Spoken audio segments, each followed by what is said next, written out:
Welcome back to Gardening of the Woods. And for those of you who celebrate it, happy Thanksgiving week. I hope you had some delicious turkey and also some good quality time with the family. Tonight's story is from Ryan. It's a short story, so originally, I'm not going to lie, I wasn't going to share it since it's so short. But since it involves Thanksgiving, why not? What better week to do it than this one? So, Ryan, you're in luck. I'm going to tell your story. And if you're listening, I hope you email me. There is a question I personally have about his eyes. So let's get into it. Tonight's story is titled The Green-Eyed Bigfoot Alongside Highway 50 near Camp Sacramento, California. I was 16 years old at the time my encounter happened 12 years ago. It was late and the moon was very bright that night. My mother had to come pick me up at my McDonald's job in Placerville since I couldn't drive at the time, at least yet. My parents had been divorced for quite a few years now. I was very young when it happened and my father lived across country, which I wish I could see him more, but I just couldn't at the time. It was okay. I spent a lot of quality time with my mom and her boyfriend, which is now my stepdad. He's a good guy, so I did have a good upbringing. That night, he invited us to come up to spend the weekend with them for the Thanksgiving weekend.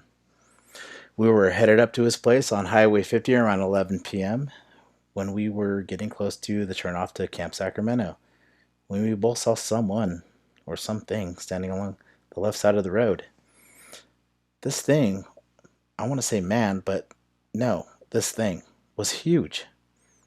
This figure was first visible to us by moonlight, and then by our headlights.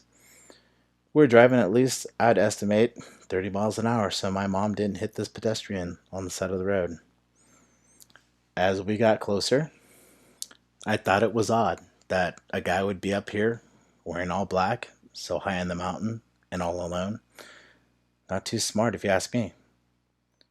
Once we even got closer, we both noticed then that we were looking at not a human, not a man. This thing was enormous.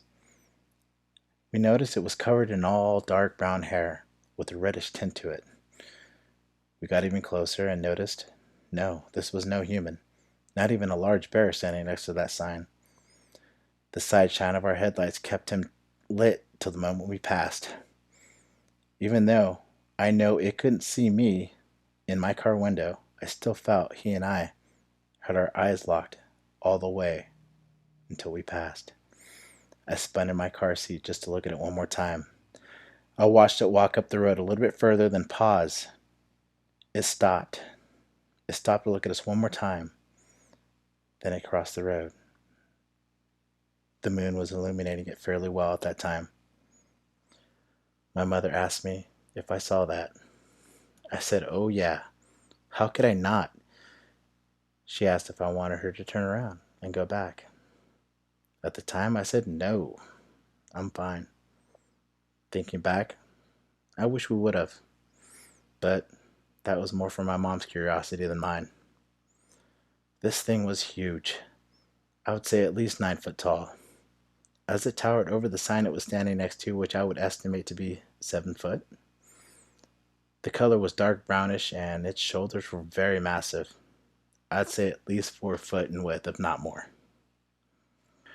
One thing I can remember is when our headlights hit it, right in the face, his eyes had no shine to them.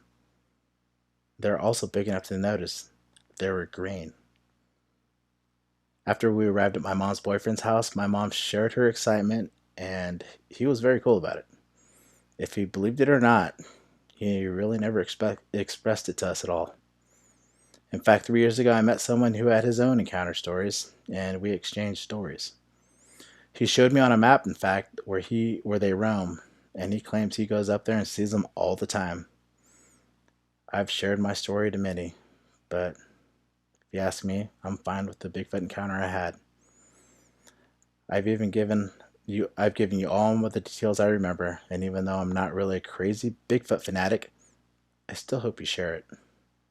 It's actually really cool, and I want to know what's around my area, and I want other people to know what's around my area as well.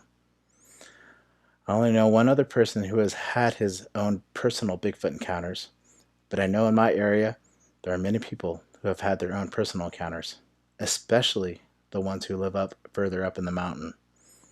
I guess you really never know who you'll run into on the side of the road late at night, do we?